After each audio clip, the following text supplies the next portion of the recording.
ایک بچہ آیا نا اپنی ماں کے لیے لباس لینے کے لیے، اور پہلے وہ گیا اپنے چچا کے پاس، اس کی ماں بیوہ تھی اور اس کا لباس پھٹ گیا تھا، اور وہ اپنے چچا کے پاس گیا تو اس نے دتکار دیا۔ ماں نے اس کو روکا تھا بیٹا نہ جانا، لیکن اس نے کہا کہ تیرے بدن کے اوپر جو لباس ہے وہ بھی پھٹ گیا اور جگہ جگہ سے جسم جھلک رہا ہے، تو میں اپنے چچا سے آپ کے لیے لباس لے کے آتا ہوں۔ پھر جو رویہ اس نے اختیار کیا تو واپس روتا ہوا آ رہا تھا، تو کسی نے راستے نے پوچھا کہ کیا ماجرا ہوا؟ اس نے کہا چچا کے پاس گیا تھا ماں کے لیے لباس لینے، اس نے تو لا کے بھیج دیا۔ اللہ اکبر۔ تو اس نے کہا کہ جا سین حرم میں محمد نام کا ایک شخص بیٹھا ہوا ہے، اگر تو اپنا دکھڑا اس کے سامنے پیش کرے تو وہ امید ہے تمہیں رد نہیں کریں گے، لیکن سن لے ان کا دین کوئی اور ہے۔ اللہ اکبر۔ اپنے ماں کے پاس آیا تو ماں کو کہا کہ چچا نے تو لا کے بھیج دیا، لیکن آپ کی حالت مجھ سے دیکھی نہیں جا رہی۔ بچہ ابھی شعور کی منزلوں میں قدم رکھ رہا تھا، پہلے بہت چھوٹا تھا، اب اس کے اندر ایک جذبات تھے بچے کے اندر۔ تو ماں نے کہا کہ بیٹا نہیں، ان کے پاس نہیں جانا، سنا ہے کہ جو ان سے ملے دین دھرم چھین لیتے ہیں اس کا۔ اللہ اکبر۔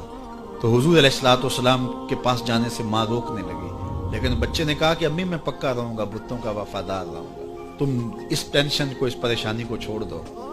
اور حضور کی خدمت میں حاضر ہوا۔ حضور صحن حرم میں چادر اڑے بیٹھے ہوئے تھے، اور جا کے کہنے لگا میں پہلے بات آپ سے کر لیتا ہوں، آپ کا دین میں نے قبول نہیں کرنا۔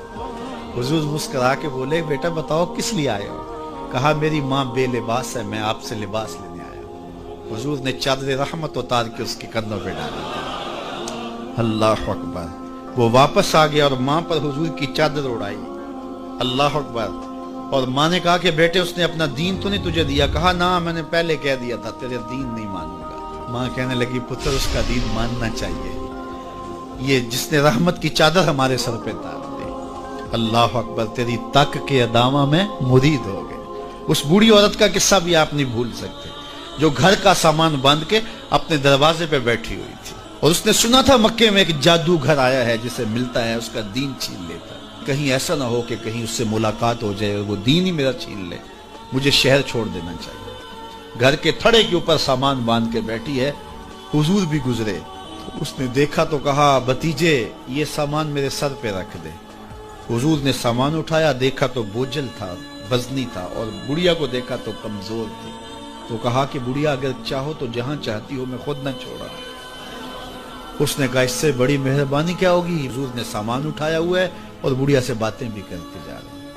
تو بڑھیا کو کہا کیوں جا رہی ہے؟ اس نے کہا کہ سنا ہے یہاں ایک جادوگر ہے جو لوگوں کا دھرم لوٹ لیتا ہے، لوگوں کا دین لوٹ لیتا ہے۔ میں نے ساری زندگی بتوں سے وفا کی، میرے آبا و اجداد نے بتوں سے وفا کی ہے، میں چاہتی ہوں دین اجداد ہاتھ سے چھوٹ نہ جائے، آخر اس شہر میں رہتی ہوں کہیں مل نہ جائے۔